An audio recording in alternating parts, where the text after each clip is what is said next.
Pada kesempatan kali ini, saya Muhammad Ardiansyah bersama dengan Nesya akan mempresentasikan tugas kelompok tentang berita-berita di media.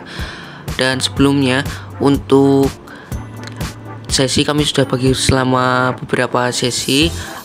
Untuk anggota kelompok kami ada Muhammad Ardiansyah dan Nesya, dan kami akan jelaskan beberapa sesi itu.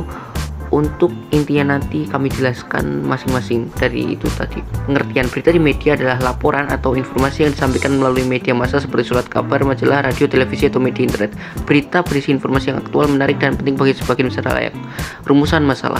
Bagaimana bentuk singkatan yang dipakai dalam judul berita pada harian Jawa Pos edisi Mei Juni 2013? Bagaimana jenis-jenis singkatan yang dipakai dalam judul berita pada harian Jawa Pos edisi Mei sampai Juni 2013? Itu ada dua macam.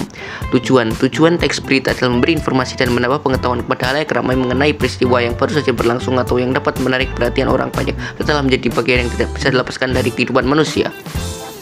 Dan tentu saja untuk ciri-ciri teks berita ada berita bersifat faktual sesuai dengan fakta yang ada, berisi informasi aktual dan juga kronologis urutan peristiwanya bisa disajikan secara urut serta memiliki keterangan waktu dan tempat berlangsungnya peristiwa. Syarat berita itu ada faktual, aktual, akurat, lengkap, berimbang, menarik perhatian, kedekatan, sistematis, dan juga dampak. Juga yang paling penting itu harus menggunakan rumus 5W1H, yaitu who, apa, who, siapa, when, kapan, where, dimana, why, mengapa, how, bagaimana. Perlu diketahui bahwa sumber berita dapat berasal dari manusia itu sendiri. Untuk struktur berita, judul atau headline, teras berita, badan atau tubuh berita, kaki atau ekor berita. Juga yang penting jangan lupa pakai 5W1H ya, karena itu adalah unsur yang paling penting. Pola penyajian berita ada terbagi menjadi 3 struktur bebas, piramida bertumpuk, dan piramida terbalik. Dan untuk selanjutnya kita langsung ke kaidah pembahasan teks berita. Ada bahasa baku, netral, dan objektif. Harus dibuat singkat, padat, lugas, jelas, dan komunikatif. Harus sesuai dengan KBBI, EYD, tata bahasa yang baku, dan juga ensiklopedia. Konjungsi terdiri dari konjungsi temporal, kronologis, konjungsi bawah, dan juga dilengkapi dengan kutipan langsung dan kutipan tidak langsung. Kutipan langsung diapit tanda petik, sementara kutipan tidak langsung ya begitulah. Kata kerja mental. Kata kerja verba mental adalah jenis kata kerja yang mengekspresikan sikap atau respon seseorang terhadap suatu tindakan, pengalaman, atau keberadaan. Kata kerja mental menunjukkan aksi yang menunjukkan persepsi ya.